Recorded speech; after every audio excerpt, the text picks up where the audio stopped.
My parents gave their entire estate to my sister and told me to work harder. But that night, my grandfather issued a $2 million check in my name, and his words turned the whole family upside down. I arrived at my parents' house that evening with a knot of unease twisting in my stomach. It was one of those rare family gatherings where everyone made an effort to show up dressed to impress and armed with polite small talk that almost felt a little forced. The reason for the meeting, my parents had hinted at discussing the future of their personal estate, a topic that had been lingering unspoken for years. I wasn't holding my breath, though. If history had taught me anything, it was that I rarely came out of these situations feeling anything other than sidelined. My sister Tanya was already at the center of attention, basking in the glow of everyone's compliments. She wore a smug smile, the kind that hinted she knew something the rest of us didn't. Watching her, I couldn't help but feel the familiar sting of being overshadowed. Tanya had always been my parents' golden child, coddled, praised, and excused no matter what. I, on the other hand, had learned early on that hard work and self-reliance were my only allies. The formalities dragged on, and just as I was debating whether sneaking out would be too obvious, my father clinked his glass, calling for attention. My mother stood beside him, her face glowing with an excitement that immediately made me wary. They began their announcement with a flourish, speaking about family legacy and how much they valued the future of our bloodline. I listened, my nerves tightening with every word. And then it came, the bombshell. They were handing their entire estate to Tanya. Not half, not even a small share for me, everything. My ears rang as I struggled to process their reasoning. My father said Tanya needed more support because she was the younger sibling, as if her age somehow made her incapable of standing on her own. My mother chimed in, praising Tanya's supposed future plans and how the estate would help her achieve them. Then, almost as an afterthought, they turned to me and said they believed I was independent enough to manage without help. My father even added that I should work harder if I wanted success, as though my years of grinding away had counted for nothing. The room felt like it was closing in on me. I managed to ask why they thought this was fair. My voice was shaky despite my effort to sound calm. My father waved me off, dismissing my concerns with a condescending smile. He said it wasn't about fairness, it was about doing what's best for the family. Tanya, of course, couldn't resist rubbing salt in the wound. She made some snide comments about how she had earned this because of her big plans, and how I didn't need the burden of managing the estate. Her tone was syrupy and sweet, but her words were barbed, cutting deeper than I thought possible. I wanted to shout, to demand answers, to tell them how their decision made me feel like an outsider in my own family. But what was the point? They had made up their minds, and no amount of reasoning would change the fact that I had been pushed aside yet again. The rest of the room watched in awkward silence, clearly uncomfortable but unwilling to step in. I could see a few sympathetic glances from extended family members, but none of them spoke up. I sat there stunned and humiliated while my parents and Tanya basked in their self-congratulatory glow. The room was thick with awkward silence, the kind that followed a bombshell no one saw coming. I was still processing my parents' announcement. Tanya, who was seated across from me, practically glowed with smugness. Her triumph was etched across her face. I wanted to leave to escape the suffocating tension, but before I could move, my grandpa cleared his throat. It was a small sound, yet it sliced through the tension like a blade. All eyes turned to him. He had been quiet the entire evening, sitting at the far end of the table with what I had assumed was disinterest. But now his expression was sharp, his gaze fixed on my parents with a calm intensity that carried a warning. He said he had heard just about enough. His voice was steady but carried an unmistakable weight.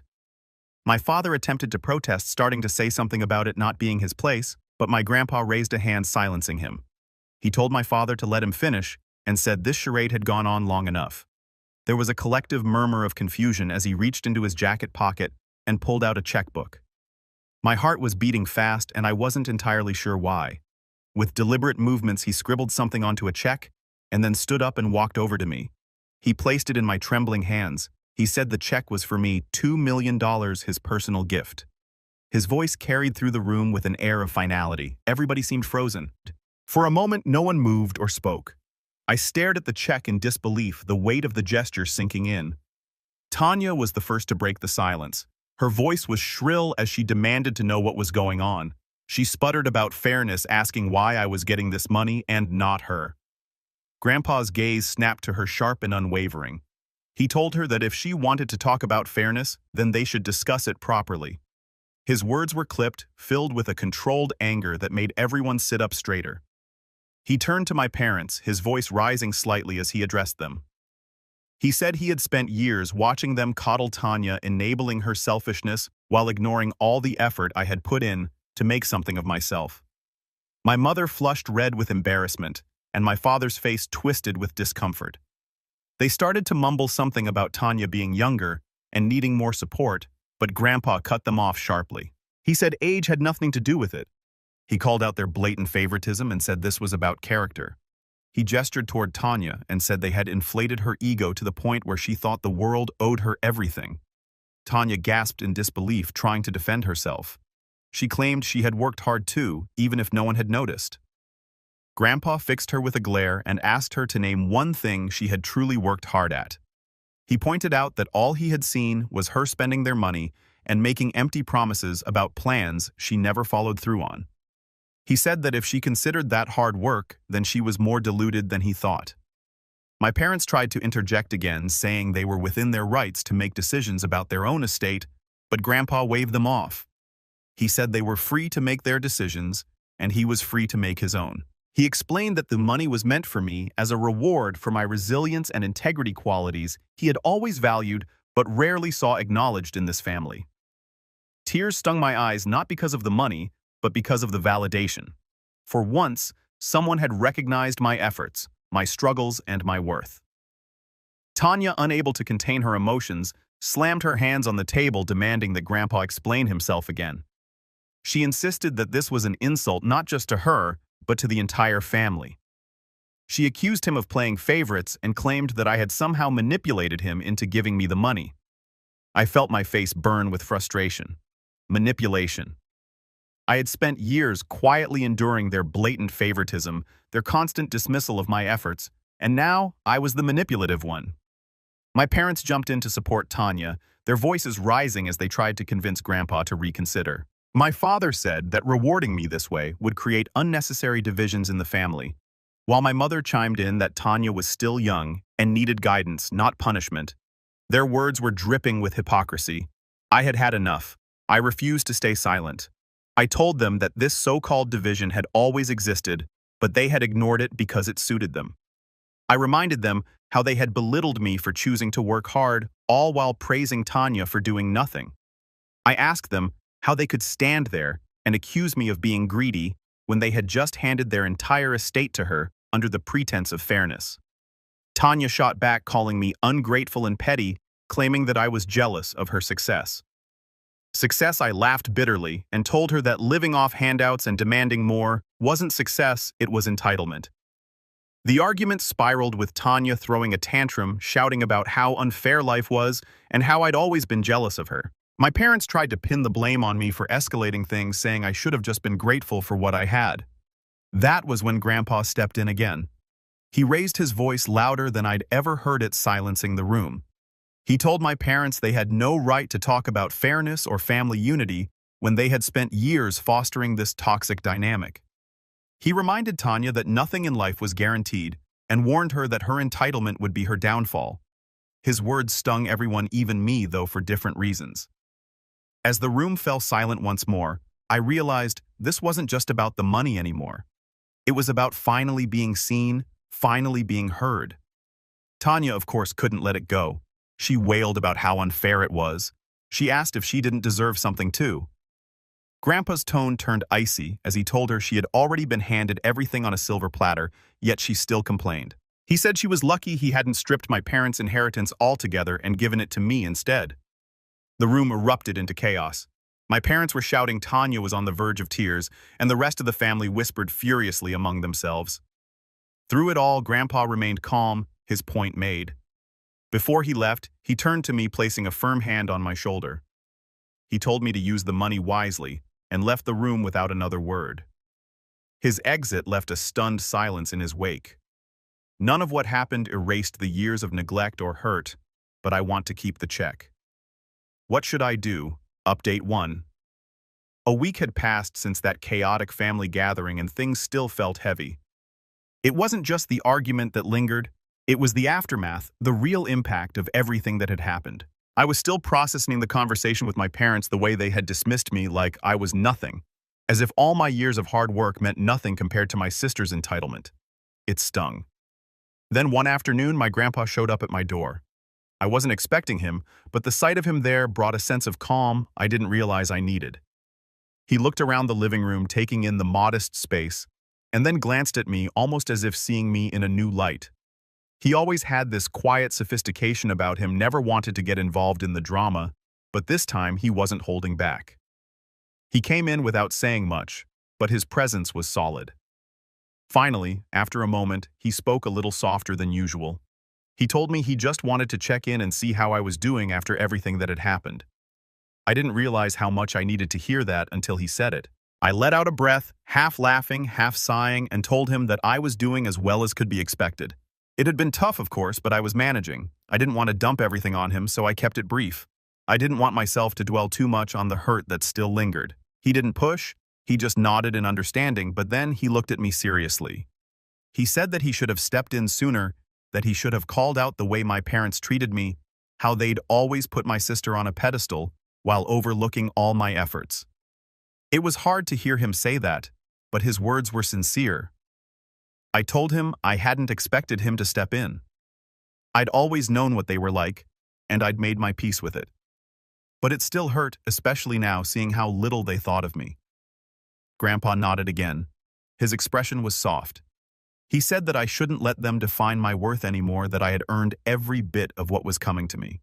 And then he told me in his quiet way that I didn't need to keep chasing their approval. I had a chance now, a real chance, to build something for myself with the money he had given me.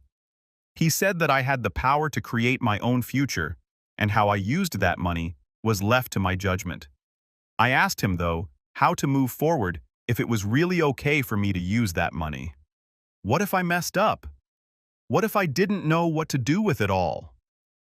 He smiled at me, not in a condescending way, but with that familiar patient wisdom. He told me not to worry about wasting it, and that the important thing was to take my time, think things through, and reach out for help when I needed it.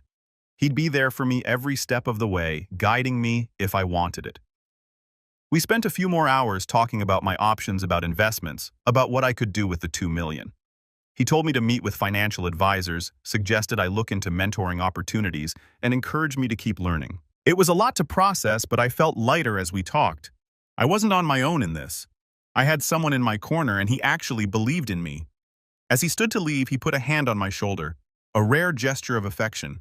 He told me he was proud of me, that he always had been, and that I should never forget it. Update 2. 4 months had passed, and things had certainly changed.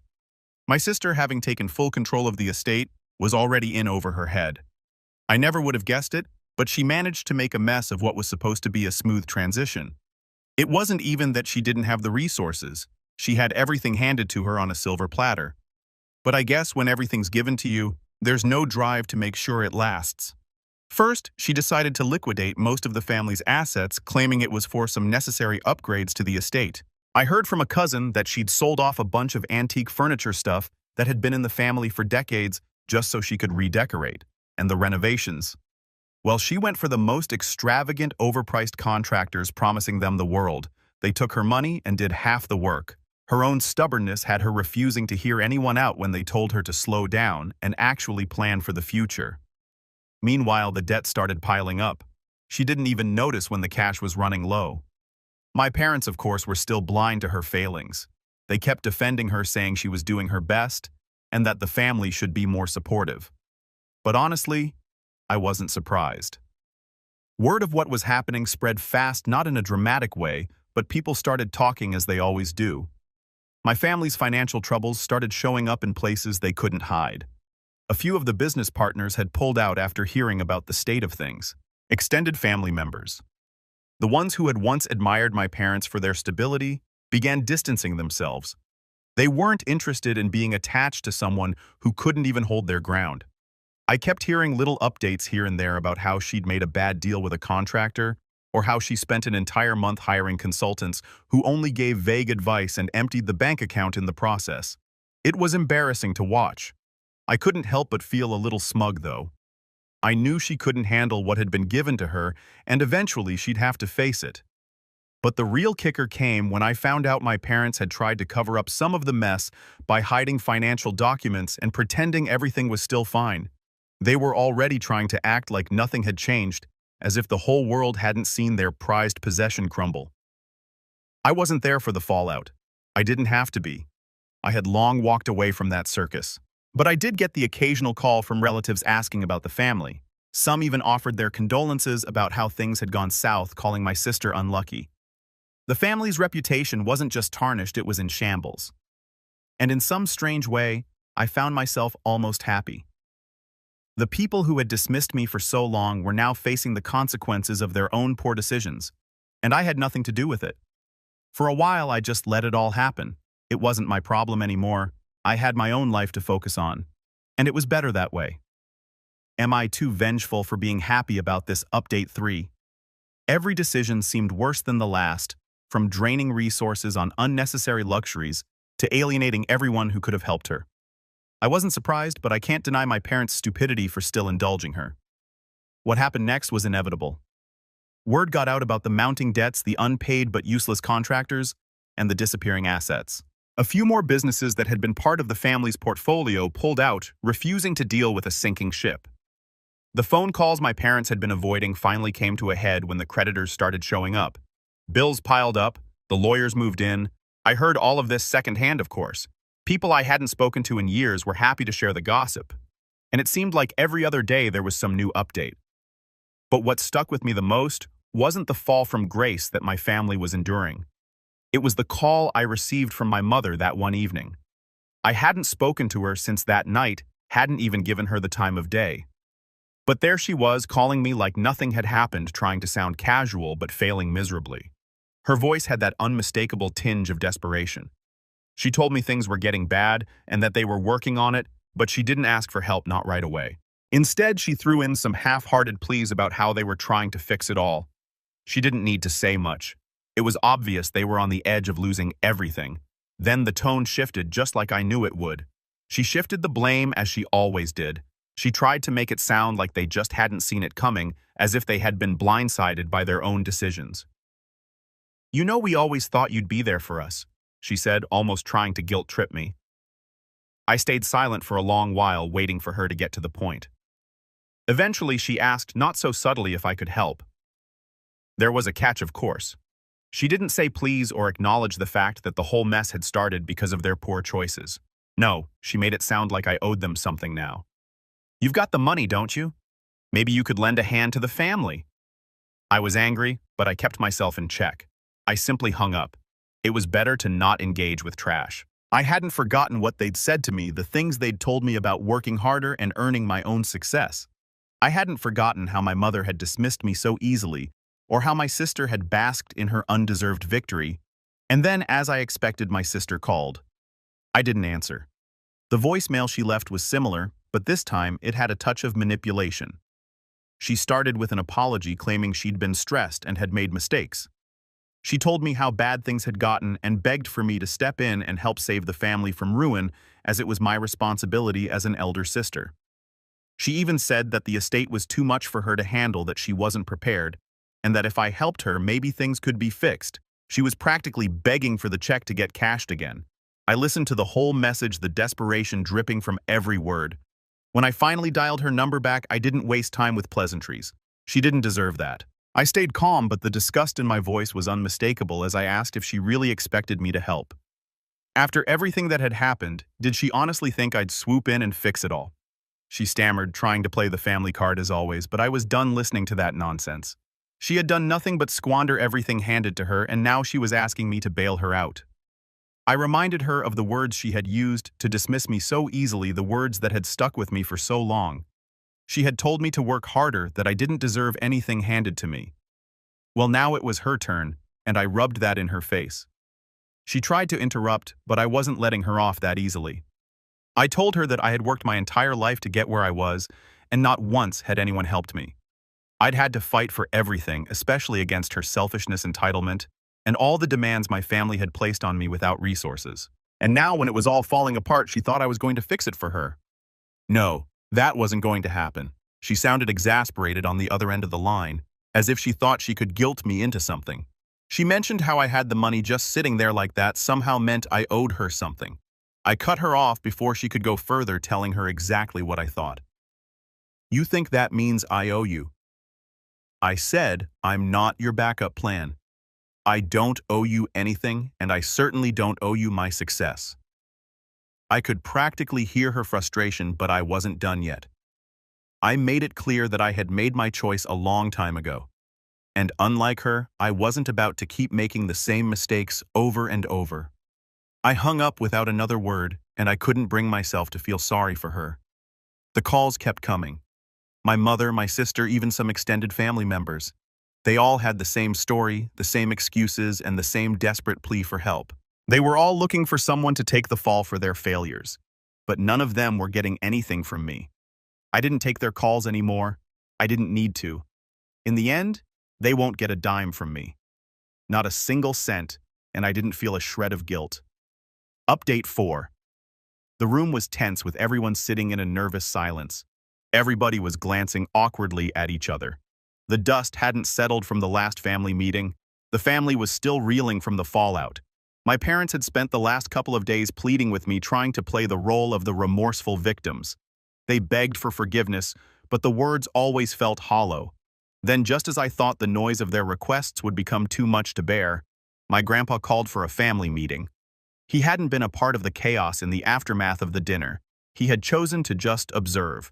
Now it was his turn to speak. I saw my parents seated there, still looking somewhat disheveled from the ordeal. I knew this was going to be a conversation none of us would forget. My sister was there too, her face flushed with embarrassment, eyes darting around as if she could make everyone change their minds with just a look. Grandpa stood at the front, tall and commanding as always, his sharp eyes piercing through the tension. Without a word, he took his seat at the head of the table, his usual calm demeanor replaced by something colder, more resolute. I took my seat across from him, not sure what to expect. I had learned by now that nothing with his family was ever straightforward. Grandpa began, his voice cutting through the uneasy silence as he calmly said he was sure we were all wondering why he'd called this meeting. He then added that the time had come for him to set things right. The time for excuses was over. My sister shifted in her seat, crossing her arms tighter as if preparing for a battle. My parents were already looking at each other, exchanging nervous glances.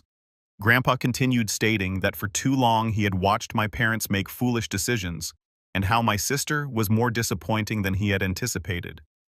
He admitted that he'd been too passive and too forgiving for far too long, but now that was no longer the case. The words hung in the air, heavy and pointed.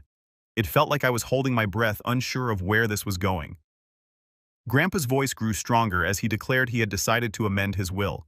He stood taking his time, and with a sharp look at my parents told us that their inheritance was now revoked. The words hit with a force that left the room still. My mother's face turned pale and my father's mouth opened, though no words came out. Their shock was transparent.